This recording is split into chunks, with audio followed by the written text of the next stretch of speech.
Assalamualaikum warahmatullahi wabarakatuh. Sejarah pemikiran berikutnya adalah altruisme. Jadi altruisme ini merupakan lawan dari egoisme. Jadi egoisme itu lawannya adalah altruisme, di mana di dalam pemikiran altruisme manusia itu memberi perhatian lebih tinggi, ya, terutama untuk kesejahteraan orang lain di atas kepentingan dirinya sendiri. Artinya, ia lebih memikirkan orang lain daripada dirinya sendiri. Jadi pemikiran itu merupakan bagaimana orang lain itu sejahtera, tetapi orang itu tidak memperhatikan kesejahteraan dirinya.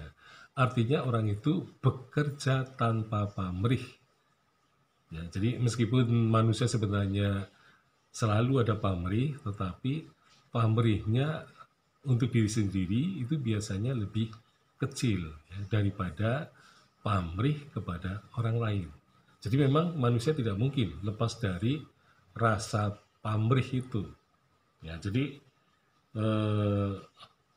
sebagai lawan dari egoisme, maka altruisme itu adalah suatu perhatian yang besar kepada kepentingan-kepentingan orang lain daripada kepentingan dirinya sendiri.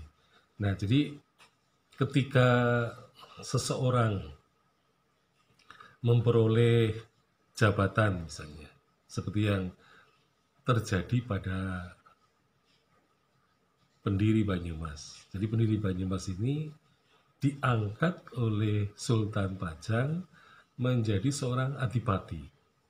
Tetapi ternyata bahwa pendiri Banyumas itu tidak serakah, tidak rakus, tetapi ia memperhatikan kepentingan saudara-saudara iparnya, ya, karena dia tahu diri.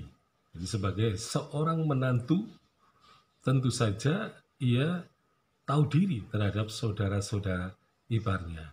Nah, oleh karena itu, ia melakukan tindakan, yaitu tindakan kebajikan atau perilaku kebajikan yang memang di situ tidak diharapkan untuk memperoleh ganjaran. Ya, jadi kalau orang serakah mendapatkan kekuasaan, maka kekuasaan itu akan dipegangnya sendiri, dianggap sebagai haknya sendiri.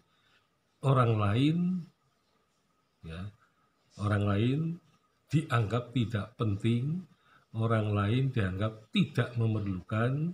Nah, sehingga bagi orang-orang yang egois, maka orang lain itu adalah orang-orang yang tidak memerlukan kesejahteraan, tidak perlu kekuasaan, tidak perlu jabatan. Nah, sementara semuanya jabatan, kekuasaan, kekayaan itu menjadi hak pribadi.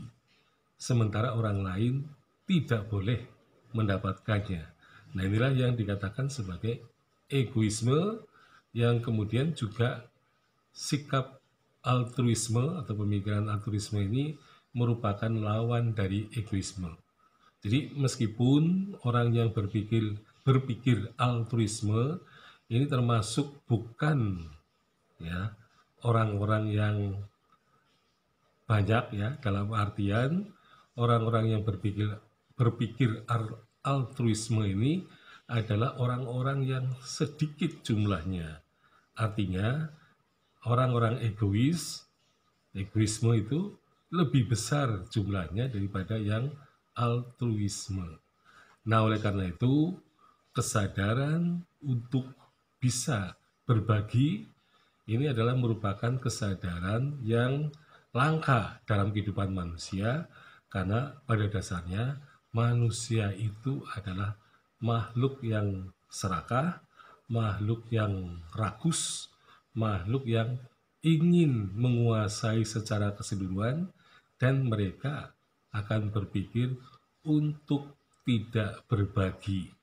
Jadi artinya altruisme ini adalah pemikiran yang positif, ya, dengan melakukan atas dasar sukarela dan tidak memerlukan pujian dan juga ganjaran. Sekian, Assalamualaikum warahmatullahi wabarakatuh.